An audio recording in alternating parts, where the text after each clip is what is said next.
Yo, what's up everybody, Stand 'em Up here. Today I'm going to be talking about UFC 284, Makhachev versus Volkanovski. This is going to be a deeper breakdown. This is going to be a betting guide as well. Now keep in mind, I'm not no professional gambler. I'm just a guy trying to have fun and just letting you guys know what I would do. Just some advice, So keep that in mind, and let's just get into it today. I'm going to mix things up a bit. I'm going to start from the first fight, which is Tyson Pedro versus Modestas Bukauskas. I think I said right, I don't know. Whatever, Modestas is coming back to the UFC, pretty sure, like kind of short notice. They needed the fighter at 205 to fight Tyson Pedro because his fighter, which was Zhang, some new guy as well, he fell out. So now we got Modestas Bukauskas, who after his 4-fight stint in which he was 1-3, he went to Cage Warriors and fought 2 times in 3 months, which is pretty impressive. He got a decision and a TKO win there against a guy who's 28-16 and 5-1, so not the greatest of competition. Well, it is Cage Warriors, so it is alright competition, but 5-1 and 28-16 isn't great. Tyson Pedro 9-3. He had a win against Safarov almost 5 years ago. After that, 2 losses, both by finish against 2 veterans in Mauricio Hua and OSP, which, to be fair, is pretty bad. Especially the Hua in 2018, it wasn't too bad, but still wasn't really great either. Ike Villanueva, when he came back 9 months ago, so he had a 3.5 year layoff. Came back against Ike Villanueva, who probably was the worst 205er at the time, and then he fought Harry Hunsaker, who was the next worst 205er at the time, because I'm pretty sure Ike is cut from the UFC now. Tyson Pedro has been fed 2 cans. I don't like to use the word, but those are cans. I don't know why they fed him those. I guess they're pretty high in Tyson Pedro. They want to build him up. Now they got Modestas Bukauskas, who is, debuting for the second time. And before that, he was supposed to face another debutant. So they're trying to build up Tyson Pedro real well. I have no idea why. I guess he's entertaining. He is from Oceania, so a big fan base from there. A lot of finishes as well. Pretty sure all 12 of his fights have been finishes. I'm pretty sure they are.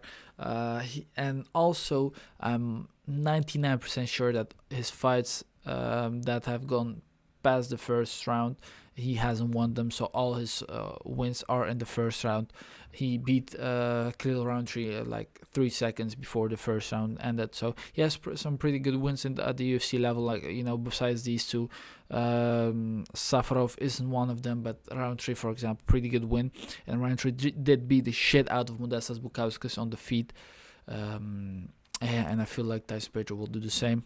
He is very explosive. He has a great leg kick, like he showed against Ike Villanueva. He has good power as well, and I feel like Modestas is a guy that struggles against guys that have big power.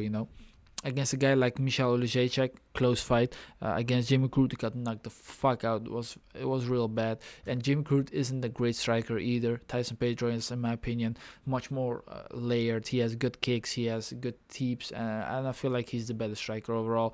He had a close fight against Michal Olejniczak, who's doing real well at middleweight right now. So he does well against fighters with not much power, but against good fighters like Khalil Roundtree and Jimmy Crute with some power, he struggles because his chin isn't great and his defense doesn't seem to be great either. So I'm going with a first round KO for Tyson Pedro. And I think that it will be later on in the first round. So let's say in the 4th minute of the first round by some overhand. Now, if we look at the betting lines, for some reason they are on the main card of 284 on here, but whatever. Tyson Pedro at minus 270. I'd say that's pretty fair because I'm really not that high on Modestas. Pedro has, we haven't seen him past the first round since his comeback, so it is kind of tricky. But I feel like this fight definitely won't go to the decision. Bukauskas is pretty chinny. Tyson Pedro is a finisher, and Bukauskas has got a KO in his last fight, and Tyson Pedro is a guy that, he used to fall off in his fights, after the first round. So either way, I feel like we'll see a finish here. I am going with Tyson Pedro, like I said, first round. Fight doesn't go to decision. At my 305, I would not bet on it, but I feel like at minus 270, minus 290, that's a pretty fair price. So let's move on to Zubaira Tukhugov versus Elvis Brenner. I had to do some research on Elvis Brenner, and I was not impressed with him whatsoever. He is an alright striker and an alright grappler. Like, he isn't lost on the ground or on the feet, but I feel like Zubaira Tukhugov training with guys like Islam Makhachev and all of them, I feel like his ground game should be much better than Elvis's. And I know Tukhugov isn't on the level of Islam. He's far from it, but he's still pretty good. And he fought good guys like what's his name, Hakeem Dawodu. Went to split decision with him, beat Ricardo Ramos. I feel like Ramos would beat the shit out of Elvis Brenner, and so will Zubair Tukhugov. I feel like he will go to decision, though Elvis Brenner is pretty durable from what I've seen. So I'm going with Zubaira. I'm going with the first round, just by grappling and jabbing his face off.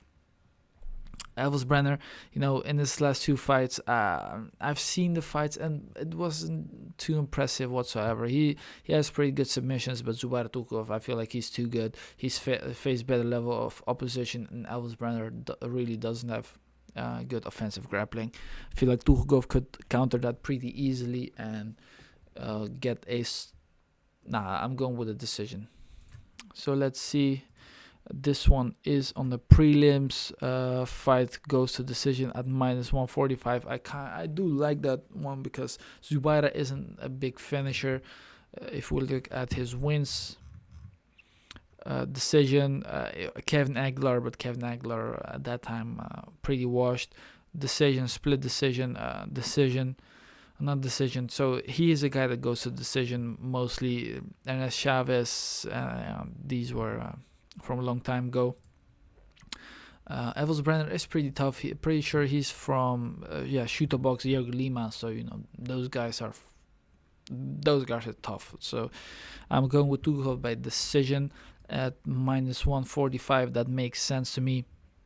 Minus 500 for Zubaira is kind of crazy though. I'm definitely not putting money on Zubaira on money line. That's maybe in a small little parlay just to have fun, but definitely not on him only. Then we got Jamie Mulkey versus Francisco Prado, another guy I am really not impressed with. I've seen some of his fights. He does have some power, but he's faced bad competition, nothing too crazy. But he's like real young. He's 20 years of age, but really nothing impressive from him. He's 5'10", but he has like a long torso and short arms and short legs, which isn't good for an MMA fighter. Jamie Mulkey is 6 feet. He's big. He looks pretty strong as well. He has long arms, like 3-inch reach advantage. He has long limbs, and he isn't too old either, just 28 years of age. He got a win over Michael Johnson, which was very close. Now, Jamie Mulkey is pretty hittable. The defense is kind of shaky, but Prado has a lot of power, but I feel like Jamie Mulkey, just too seasoned at this point. He'll get to the ground. He'll stand with him, jab him, and just get I'll see a TKO happening here. Francisco might have a good first round or like first 2 to 3 minutes, but after that, I feel like he's a young guy that gasses pretty quickly because he goes at it. Like, his fights are entertaining. 11-0 as well. I feel like this guy might have a good future if he goes to a good gym and gets real experience. But at this point, at 11-0, putting him into the UFC, it's not a good look in my opinion. He's too young. I feel like he should have had more time outside on the regional scenes. Maybe after this go to like Brave, and after that LFA, and then get into the UFC. But at this point, I feel like it's too soon. I am going with a TKO for Jamie Mulkey. At minus 250, I'd even consider putting him in a parlay as well, because I feel like that isn't a bad bet whatsoever. Milwaukee wins the side of this is at plus 120. That's definitely something I will look into. Prado is good, like I said. He has good power, but he's good for his age. Like, he is 20 years of age, and that's good. He's good for his age, but I feel like Milwaukee just too seasoned. Has had his fair share of losses, but I feel like this won't be one of them. So we're moving on to Blake Bilder of Bilder versus Shane Young. Shane Young, another guy I am not real impressed with. 2-3 in his UFC tenure. He hasn't fought for almost 2 years, fighting as Blake Bilder, who's making his debut, and he's a pretty good grappler. The striking is iffy. It's alright, but it isn't too good. But his grappling is pretty slick. He has got some good submissions, like rear naked choke. He had a TKO, but he had like a triangle choke, armbar. This one was pretty good. Like, he had this opponent in a inverted triangle, and then went to the, not an armbar, but like a straight armbar, like weird kind of thing. You can watch the fight on YouTube. It was pretty good. Decision as well, so this guy can go to 3 rounds, and I feel like this fight might go to the 3 rounds, but I feel like Blake Bilder, I don't know, will win this fight.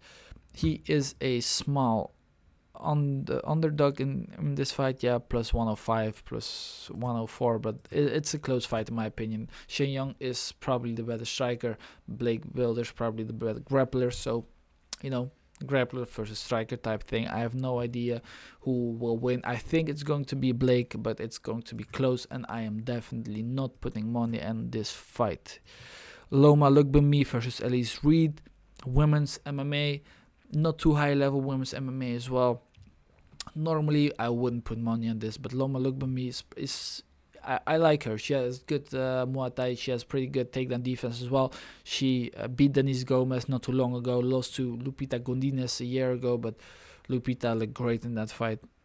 Before that, 2 wins against Sam Hughes and Jin Yu Frey. Angela Hill was a decision loss, but besides that, she's a very good striker, pretty good clinch as well. Elise Reed, same kind of style. She's a more Thai fighter as well, but I feel like Loma, being a Thai fighter, I feel like she's going to be faster, stronger, and I'm just more impressed with her overall. Elise Reed doesn't have the greatest takedown defense as well, so Loma, even if she's doing bad on the feet, she showed against Denise Gomez that she can go to the ground as well.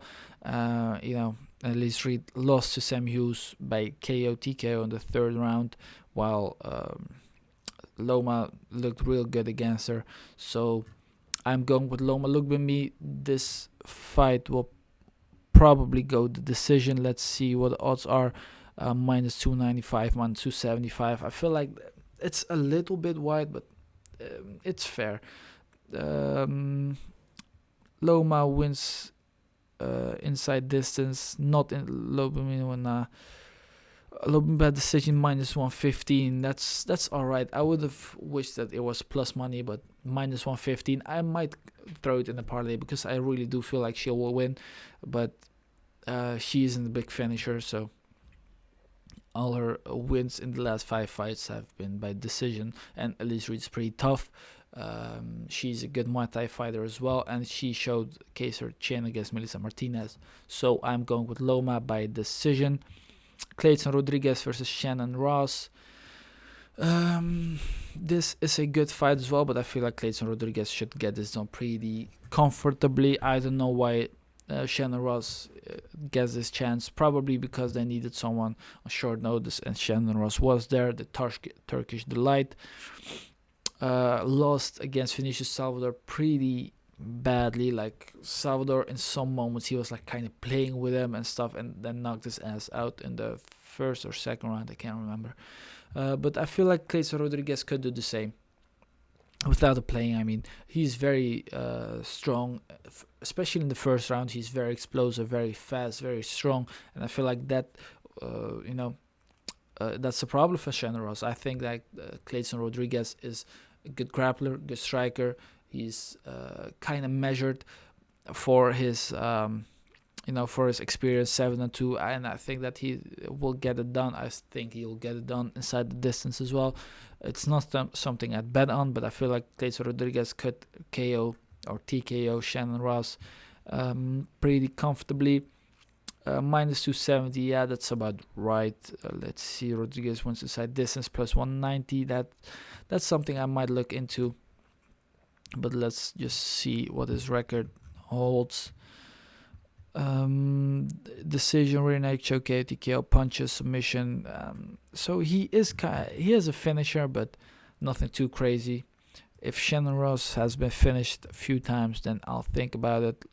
Loss, decision, loss. From there it doesn't say, but his last 2 wins have been by stoppage. So I might look into it, but I don't know. Rodriguez by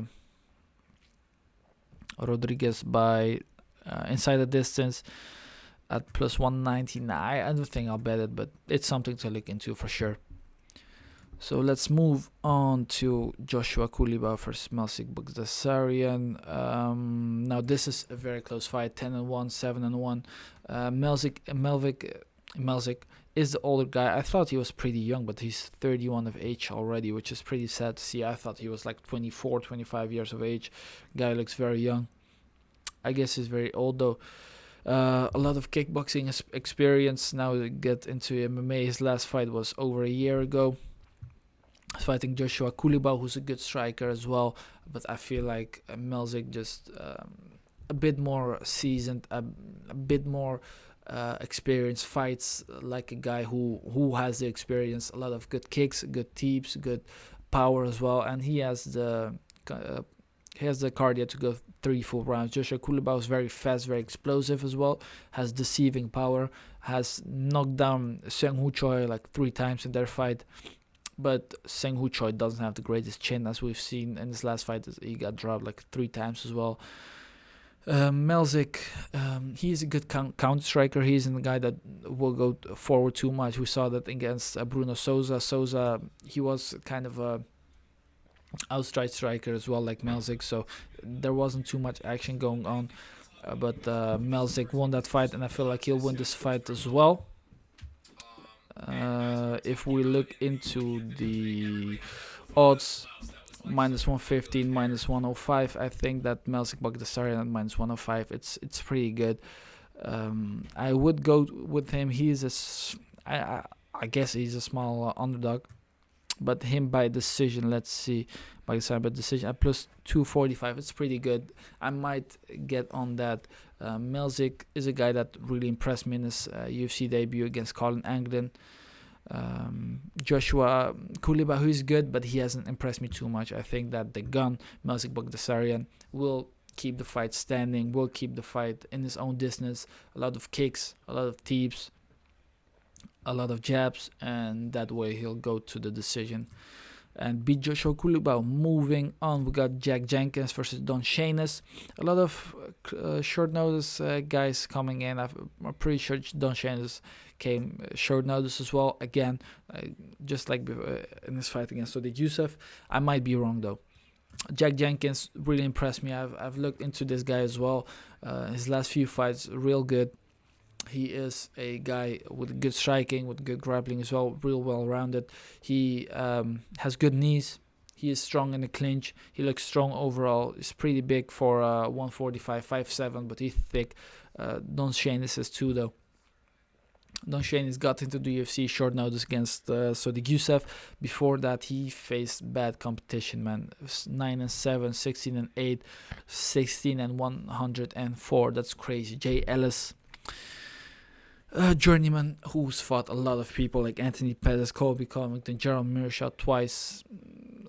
I lost all of them, obviously, but now they threw him to Don Shainis, and that tells me that he isn't that high level. I feel like his coaches don't have that much trust in him to give him good opponents to actually get him into the UFC the fair way. Now he got into the UFC fair way, but it was short notice. I feel like Jack Jenkins should get this done, maybe by finish, but don't chain. This is pretty tough. He got submitted like in the first minute of the fight by Sadiq Youssef, but Sadiq Yusuf is very good, underrated in my opinion. I think that Jack Jenkins, he has had a few KOs, he has real good leg kick, but I feel like this will go to the decision and Jack Jenkins will win this one pretty comfortably. You see minus 330. I do agree with that, but it's kind of wide. I'd say minus 250 would make more sense, but at minus 330, it is what it is. I would not bet on it, even bet Jenkins by decision. Maybe at 225, I'd look into it, but nothing too crazy. Yeah, it isn't that much of a close fight, but at minus 330, that's kind of wide to me. Now we're going to the main card, the fun stuff finally happening. Randy Brown versus Jack Della Maddalena. Maddalena, I have no idea how to pronounce it. Rude Boy versus Weird Nose. Nah, I like Jack Della, man. He's real good. And he will win this fight, in my opinion. 13-2, 16-4, 26 years of age, 32 years of age. 5'11 versus 6'3, which is kind of crazy for welterweight. 78 reach as well. 5-inch reach advantage. He's real big. He's real skinny and big. He's kind of lanky as well. But I feel like Jack Della is just too much at this point. He is a very good boxer. Slick combinations, good defense on the ground as well. So it isn't that if Randy Brown takes him up that it's over. He has good. He can stand up pretty quick. He showed against Ramazan Imiev that his submission defense is good as well. He's a guy that really goes at it. He isn't a guy to stop. A first round TKO over Danny Roberts. First round TKO over Ramazan Imiev. Pete Rodriguez first round as well. A decision against Andrei Lusa, but Lusa is tough as shit. So Jack Della Maddalena, I feel like he will get a TKO again. Randy Brown is pretty tough. He is a guy that moves well. So I'm not going with the first round, maybe second or third round, but I'm definitely going with a TKO. Randy Brown is good, but he just isn't at the level, in my opinion. His kicks are good. He has good distance management, but I feel like Jack Della, he can fake his way into it. He has good defensive props, and I think that he'll get this done. I'm going with a TKO second or third round. Let's see. Jack Della. The line is kind of way too wide for me at minus 330. It isn't something I will put my money on. Maybe if fight doesn't go to decision, that would at minus 195 I wouldn't bet on that either. Jack Della is good. I am going to pick him to win, but at minus 330 that's way too much for me. Moving on, Jimmy Crute versus Alonzo Menifield. This is a good one. I like this fight. Jimmy Crute 2-3 in his last 5, lost to Serkinov by Peruvian choke, Anthony Smith and Jamal Hill, 2 brutal TKOs, or 1 KO and 1 TKO, doctor stoppage. But before that he was getting pieced up pretty badly. Not a good year for him.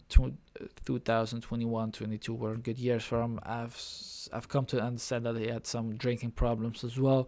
Now he's all sobered up. He said that he's going to use a smart game plan, so I'm assuming he will go to the ground with Menifield. He'll take him down, he'll tire him out, and he will go for the finish. And if he does, I feel like he should get this done pretty comfortably. I am going with the submission from Jimmy Crute because his submissions are pretty good. Alonzo Menifield, he's good, good striker, very explosive. But like if we look at his wins, Misha Serkinov, it isn't the same Misha from like 3 years ago. Askar Mojarov 17-2. William Knight lost to William Knight. You can't be getting out grappled even by William Knight and expecting to win against Jimmy Crute on the ground. Ed Herman, Fabio Sharon, all of those guys aren't on the level of Jimmy Crute. And Jimmy, if he goes to the ground with him and actually has a measured approach, he should get this done comfortably. Now let's look at the odds. Minus 225. It's kind of wide for me, man, because Jimmy Crute doesn't have the best chin like we've seen. The striking isn't really there either. Manyfield is definitely the better striker, the guy with a lot of power as well. Jimmy Crute also has a lot of power, but Manyfield is the better striker, so the favor goes to him. Jimmy Crute wins by decision, 325. Nothing I would put money on. If I'm looking, not all the props are out, but for now I'm not looking into Jimmy Crute or Alonso Manyfield to bet on. It's too close of a fight to bet on Jimmy Crute, but I also don't feel like betting on Alonso Manyfield, so I'm letting this one rest. I'm going with Jimmy Crute though by submission. Now we got Justin Tafa versus Parker Porter. From what I've come to understand, Justin Tafa is out of his fight. But in case he isn't, I'm going with Justin Tafa by decision. It's a greasy heavyweight fight though, so definitely don't put your money on it, because Parker Porter might just get him against the cage and just wet blanket him and win the fight that way. So don't put your money on it. That's a big mistake. Moving on to Yair Rodriguez versus Josh Emmett. 14-3, 18-2. This is for the interim featherweight championship. The winner will of course fight Volkanovski. This is another close fight. Yair Rodriguez, good striker, good kicker, very wild, very wonky. He sometimes even falls on the ground because he's so wild and does weird stuff like scissor kicks and just falls down like he did against Max Holloway. Which isn't a good thing because Josh Emmett's a pretty good wrestler. If he gets on top of Yair Rodriguez, it's going to be a hard night for him, because Yair Rodriguez, even in his win against Jeremy Stephens, he knocked him down in the second round. Third round starts. Jeremy Stephens gets him to the ground and controls him for the entire round. Yair Rodriguez wasn't able to do anything. And if Josh Emmett is in the same position, I feel like he will do the same and just win rounds that way. So it's the wrestling is definitely in Josh Emmett's favor, and the fact that Yair Rodriguez is so wild is in his favor as well. But I don't know if he will be this wild against Josh Emmett, because Josh Emmett has some bombs in his hands. He isn't the guy to play games against. Yair will probably stick to his jab, to his kicks, to his low kicks, to his deep kicks, to his high kicks as well. He's good with switching up as well. He has elbows. He has good clinch game. Josh Emmett, of course, has the power, has the overhands, has the wrestling. But I feel like Josh Emmett tires pretty badly in the wrestling, so he won't really go for the takedowns hardly, you know. Yeah, Rodriguez, he showed pretty good takedown defense against Brian Ortega, but it's Brian Ortega. He isn't the greatest wrestler of all time. Still, I think that Yair Rodriguez will be improving his wrestling. He will be improving his grappling and, of course, his striking. And I am trusting in him to get a decision in this fight. I wouldn't be surprised if Josh Emmett knocks him out because he has some crazy power. Or wins by decision, but Yair Rodriguez, I feel like he's he moves too much too well. He has good kicks, he has good distance management. Josh Emmett is a guy that needs to come close, and Yair Rodriguez isn't one to get you close if he doesn't want to. So I'm going with Yair Rodriguez, but it's definitely going to be close because Josh Emmett 100% has the grappling advantage. At minus 165, it's not something I would bet on. Yair Rodriguez by decision, that's kind of interesting because I don't see him knocking out Josh Emmett. He doesn't hit hard enough. His low kicks are pretty good. His high kicks are good as well, but I think that Josh Emmett's too seasoned of a veteran to fall for those traps Yair Rodriguez is setting. If Rodriguez wins, it's probably going to be by decision. If Emmett wins, it's going to be by decision as well. So fight goes to decision at minus 185. It kind of makes sense, but over 5 rounds, I would definitely not bet on that. I'm going with Yair Rodriguez though, by decision, but I could also see a KO happening because of a high kick or something. Now we got Islam Makhachev versus Alexander Volkanovski, the main event for the UFC Lightweight Championship. Obviously, Volkanovski moving up. 11 fight win streak versus 12 fight win streak. Fun fact, this is the first time ever someone has fought guys with 10 plus win streaks. Islam Makhachev has beat Charles Oliveira, who was on a 12 fight win streak. Now he's fighting Alexander Volkanovski, who is on a 12 fight win streak as well. So that's pretty crazy. 23-1, 25-1, amazing records. Just great stuff, man. Obviously Makhachev much bigger at 5'10". The reach advantage slightly goes to Alexander Volkanovski, though, which is really in his favor, because short guys hard to take down, which is what Islam Makhachev will try to do, and he can, fight with him. He has a longer reach, so he can be the one to manage the distance. So that's good for him. He won't try to get Makhachev close to attack. He'll try to keep it on the feet, keep it just on a good range, kicking range. Volkanovski is very fast. He will be much faster than Makhachev, but I feel like the strength of Makhachev will be too much. The wrestling will be too much. And I think that he might get him out of there in the 4th, maybe 5th round. Makhachev is big, he's strong. Volkanovski will be moving up, so the cardio will probably not be the same. He has fought guys like Ortega on an amazing, just the pace on that fight was incredible, especially from him. But I feel like he won't have the same energy, especially moving up, especially against Makhachev, who when he takes you down, he just drains your energy, man. Makhachev has fought good guys, good strong guys like Drew Dober as well, who have short legs, who are hard to take down, but he still was able to take them down pretty easily. Diego Moises, another guy with short legs, pretty good takedown defense. And these are all just real 155ers, natural ones. Volkanovski is going up. He isn't the tallest already, and I don't know how much he can put up, how much weight he can gain to still be good at 155. And I just feel like Makhachev is just too big, too strong. Wrestling is too good, and I think that will get him the win here at -205 and minus 400. I feel like that's way too much, but also it makes sense because I just don't see anyone at this point beating Makhachev, except for Dariush, who has a chance, and Arman Tsarukyan has a chance as well. But besides those two, I don't know who has a chance to beat him. If we look at Makhachev inside the distance at -105, it's not too bad. It's all right. I wouldn't bet on it, but it's all right. If you really want to look into it, I wouldn't blame you. Makhachev would maybe be a good parlay piece, but I really don't know, man. It's close. Volkanovski, you never know. That guy has shown to be so good. It's amazing. So I'll go with Makhachev, but you never know. So the last piece I want to do is a parlay for the main card and a parlay for the prelims, because these two are apart. I have no idea why. I'm definitely going with Tyson Pedro at -275. That would kind of make sense.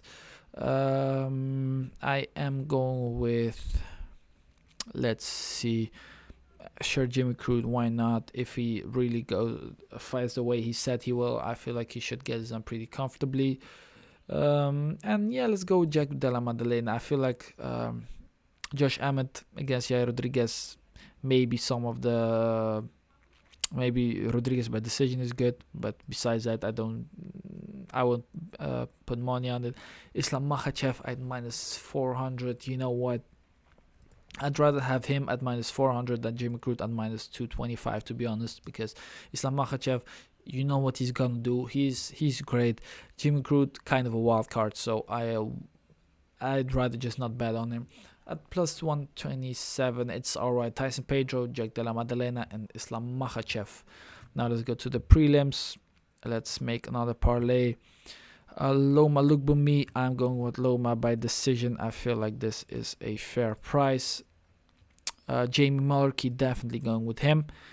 Jack Jenkins, going with him as well. And this is going to be the 4-fight parlay, plus 359. Look, Bumi by decision, I feel like it's underrated at minus 115. It's alright. I feel like she's much better than Elise Reed with her Muay Thai, and she really isn't the finisher, so I'm going with her by decision. Jay Mulkey, Jack Jenkins, and Clayton Rodriguez. If you really want to get smart, you can get Mulkey inside the distance at plus 120, but that's too much risk for me. So yeah, guys, I got this parlay as well. That was it. Thank you for watching, and I'll see you guys later.